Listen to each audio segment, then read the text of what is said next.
you have it. The 5.3 and the T5 are out of the duster for the first time since they went in about 2.5-ish years ago. And that was the last time this combo will ever have been in that car. So it did good right up until it didn't. The T5 survived. It was kind of 50-50 shot that was going to hold up over the last 2 years of driving and slight abuse. So pretty happy with that. This may end up going in my brother's car. He's got a 78 Firebird. Obviously the engine will need to be gone through, and I might just tear the pan off to see exactly what went wrong. But if I'm being honest, it is what it is, right? I'm not super curious. Something's broken, and if he tears it apart, I'll know eventually. So now I need to go put the engine away, put the hoist away. I cleaned up the floor already, spilled a good bit of trans fluid, I'm not gonna lie, but cleaned up the floor, and next step will be getting the car back in here, turning it around. I need to go through and do the final pass of welding on the motor mounts, which I really don't want to, but the right way to do it would be dropping the K-member. So do that, weld up the rest of the engine bay, do all the body work, and that'll be that.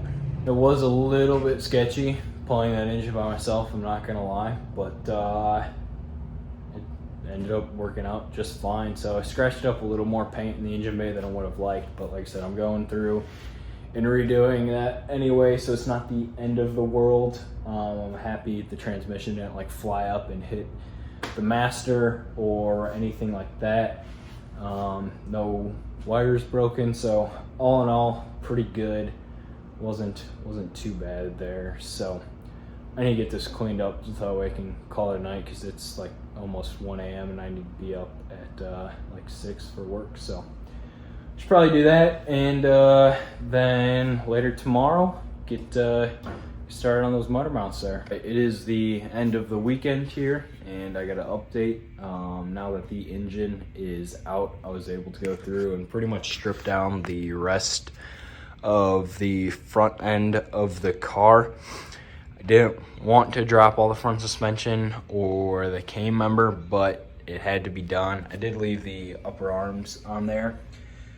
That way I don't have to change a whole lot on the alignment once it all goes back together. The base plates for the motor mounts are fully welded to the K-member now, so it's definitely the right call to take this out, put it up on the workbench, and weld those up. So I'm pretty happy with the way it came out. Did some metal finishing on it as well. So I'm gonna see tomorrow morning if I can't drop this off at the powder coater along with some other brackets and then the other side of the motor mounts.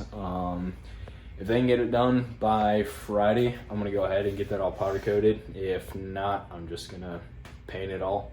I would like to have a powder coated though. I think it'd be pretty nice, all things considered, but this needs to be going back together by realistically Friday, Saturday at the latest, because Saturday the new engine and trans is getting dropped off, and I'll have an extra set of hands here, so I'd like that to go in that day. I got the firewall all taped up because I'm not going to be touching that. I didn't take the harness all the way apart or any of the brake lines or anything like that. There is a nice body line right here on the back of the inner fender to the firewall, so as long as I just paint up to that, it should look seamless. You won't be able to tell that line. Kind of worked in my favor there. I got everything that needed to be welded up and metal finished complete.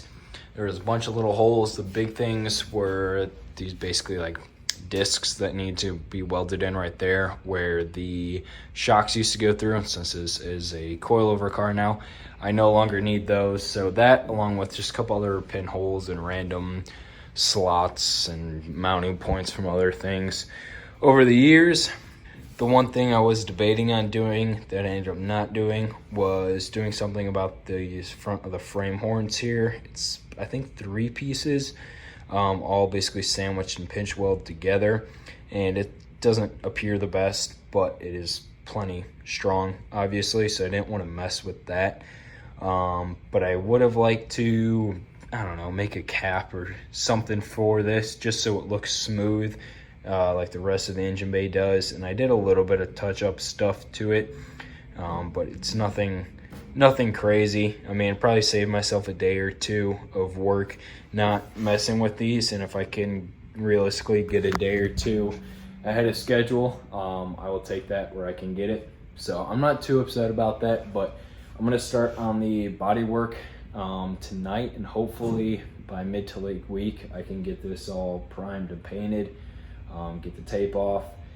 If I can get all the front suspension stuff done, I can put that back up on the car, and ideally towards the end of the week, this weekend, things should be going back together for the first time in about a month or two. So that's something to look forward to, and hopefully start to see things all come together after all this work here.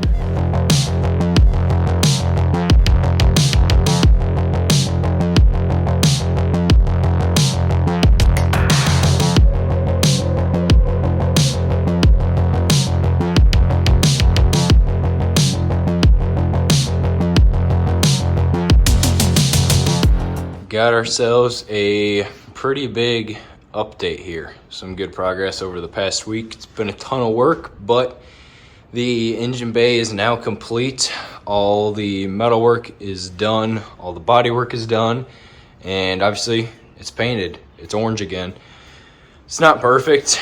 There's a couple scratches, couple areas I'm not exactly too thrilled about, but it is what it is. It's a lot better than it was before. There's not as many dents. I didn't have enough time to go through and remove all of the dents. You can see this wheel well, not the like factory stamping marks back there, but some areas along the bottom, and then on this kind of edge right here, just been hit over the years, and they're not the straightest. About as good as I can get the factory metal. These kind of frame horns here turned out pretty good. Did some work to them as well. Obviously all the areas I went through and welded up are done. Core support looks 10 times better, so I'm very happy with that. The only holes or mounting spots on the car and the engine bay now are stuff that will actually be used, so happy with that. And of course the front of the core support I did on the previous episode, got that undercoated, so that's looking good as well. I also had the K-member and the motor mounts sandblasted, primed, and powder coated. These turned out really nice, so very happy. I decided to go through and do that, opposed to just painting the motor mount areas I redid. So looks all uniform. Looks like it could have came that way from QA1. These turned out pretty good as well. There was just no way I was gonna be able to go through and wire wheel everything in there and prime and paint it properly. So happy with the results. Now that all this is done and I got everything cleaned up on the engine bay, wiped down, it is time to start assembling things. Step one is to get the K-member in, and then I'm gonna go through and assemble the rest of the front suspension as well. My dad and my brother should be coming out later this afternoon. They're bringing the new engine and transmission with them, so hopefully before the end of the weekend we can get that in the car. I gotta go through, take the throwout bearing off the old T5, switch it over to the new trans. A couple other little things to switch between the engines, but other than that, if I can get this car a roller with a drivetrain in it with their help by the end of the weekend, I'll be feeling pretty decent, and that'll be a nice sigh of relief to see this thing kind of looking like a car again. Pretty big update here as well. The engine is obviously now in the car. The trans is in. We'll get to that in just a moment, but engine bay things looking pretty good. Definitely happy with the way that everything is looking so far. I mocked the headers up on the engine last night when it was on the ground. They looked really good. Just had to do a little bit of trimming on the bell housing, which I kind of anticipated, because switched to a blow-proof bell housing, which is obviously a lot thicker than a factory style one, so I just kind of had to trim a little notch out of that for the headers to clear. Not really what I wanted to do, but it had to be done. It wasn't the end of the world. We just went through and pre-oiled the engine. Everything is looking good. That's why the valve covers are off. You can see the double springs in there. In between this cam and these pistons, everything that's been done to this engine, it should be at about 10.5 to 1 compression. So should rip pretty good as well. I'll dive more into the engine specs here in a minute. Just continuing to assemble things on the engine bay, painting the water pump, the valve covers, just make them fresh to match the fresh engine paint. Do that. And then on the transmission side of things, yeah, that had to happen. So switching from a T5 to a TKX, the T5 was definitely the weak link of the old setup, and it was just a matter of time before that transmission was going to let go. So switching to something that is a lot stronger and should last a lot longer. It's relatively the same size, kind of, not really, as the T5.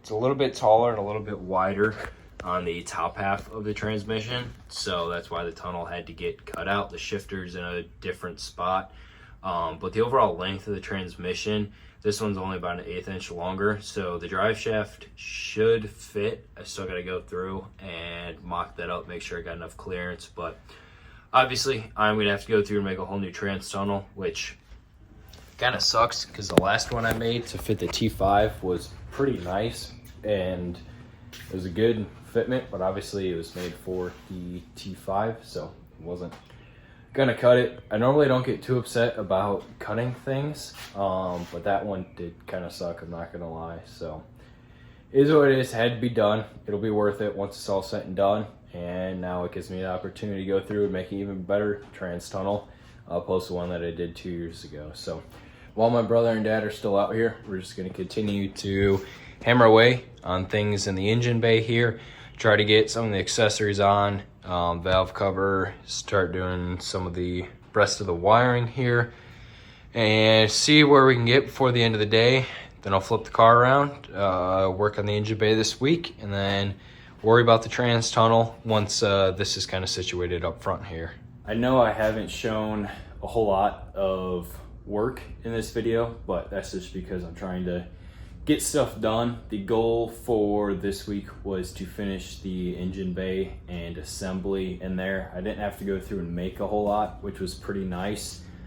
I had to make a couple brackets, one for this top of the top front kind of core support / grill brace. Since I removed that center bracket for the hood hinge, this would have just moved up and down, so I had to go through and make some brackets, bolted to the core support. That's all mounted. Had to make some mounts for the fuse box as well, so I redid a bunch of the wiring, probably like 75–80% of the wiring, just to kind of clean it up. There was some things I would have liked to change, but I couldn't, kind of like the distribution block there, just because I'd have to go inside the car and either build a whole new harness or repin that, and that's just something I don't have time to do right now. Other than that, as you can see, the engine bay is pretty much all together. The big thing missing is the headers. I'm gonna go ahead and install those once I wrap up the trans tunnel and trans cross member, because I gotta go through and be welding back in that section, and I get to paint and everything. So headers will go on last, and I can build the exhaust off that. Got the power steering system all set. The new motor mounts are looking good in there. Pretty happy with the way that those turned out. So I'd say it was well worth it to get that all powder coated. Definitely looks a lot nicer than just some paint down there. And then I had to go through, make an alternator bracket as well. So just kind of little things like that that aren't necessarily the most exciting of things, but they do take time. Switching to a different catch can, so I had to make a new catch can system, a little bracket for that as well. I got to get one more fitting until that can be complete, and then I can finish running the lines for that. Got some heat sleeve from DEI on the harness back here that's going to run down to the starter, as well as the positive battery cable, because that's going to be pretty close to the headers. So wanted to make sure that stuff is going to be good. This is their fire sleeve. It's some pretty thick stuff, so I got my fingers crossed that it'll hold up, because it's going to be pretty close to the headers.